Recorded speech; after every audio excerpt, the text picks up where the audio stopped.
Hey guys, and welcome back to another video. So today I'm going to be doing an art supply tour, which is highly requested since I always get questions on what supplies I use. So yeah, here we go. So the first one is this Marie's acrylic in titanium white. I have the 500ml bottle, and this is kind of the base of all my paintings. I use mainly light colors, so I mix this in with everything. I would recommend this. It's pretty cheap, especially for the quality. It's not the best, but it works, so recommend. I also use this Marie's acrylic color in rose. It's also a color that I use very often. And then I use this artist collection. I'm not really sure how it's called. This is a gift, so I don't know how much it costs or anything like that. And they're alright, I guess. So I usually compare the quality with the price and if it's worth it or not. And since I don't know the price, I can't really say, but I mean, they work enough for me. So yes. I also use this Marie's acrylic in burnt sienna. This is also a color that I use a lot in the base, especially for like toning down colors and making them more neutral. And for gouache, I use these Reefs gouache. I did actually buy some other gouache, which I will do like a paint review on, but this is what I use so far. Although they act more like watercolors, I wouldn't really recommend them for gouache. And for watercolor, I also use these Reefs. Sorry, I'm talking quite fast. And then I use this gold mica ink.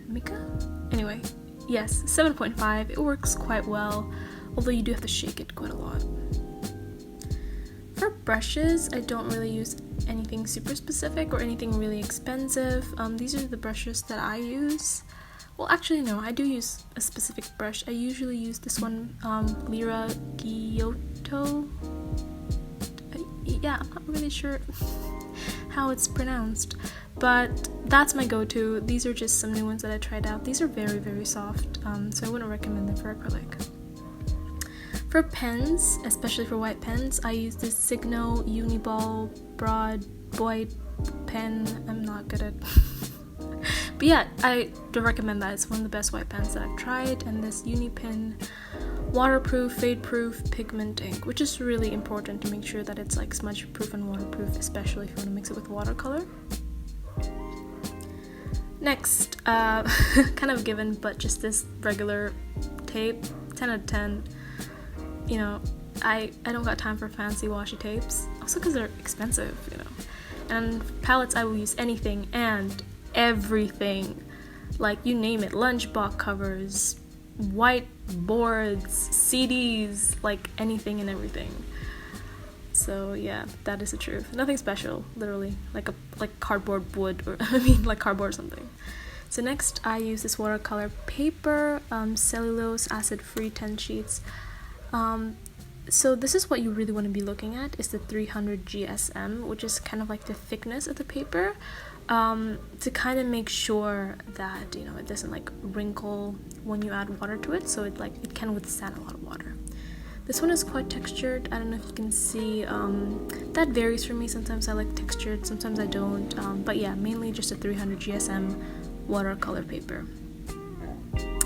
Next, I use this acrylic sheet in A5, and I mean, it's super hard to paint on, directly, but 10 out of 10, because oh my god, look how cool that looks. Look how cool that looks.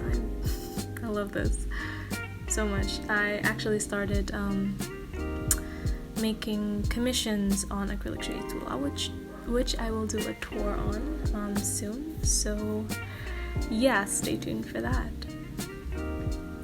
Next are these copper leaves, although they look kind of rose gold to me, which is why I bought them. Also looks so cool. I think there's like a specific glue that you're supposed to use. I'm not sure, but I kind of just used like glue stick. Yep, just the good old glue stick, which admittedly doesn't work that well. I mean, it's not the glue's fault, it's just, yeah, it's not strong enough sometimes, but it works enough. And then I use this paint spatula by Bali Artist, so I guess it's like a local brand, just to scoop it out, because I do use this tub.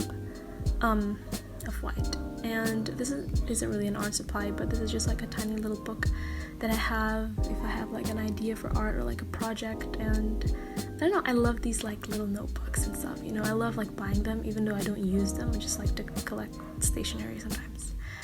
So yeah, that is it. I hope you guys like this video. I hope it answered your questions, because I do get a lot of people asking me, you know, what paint I use, what paper I use, what brushes I use all the time in the comments.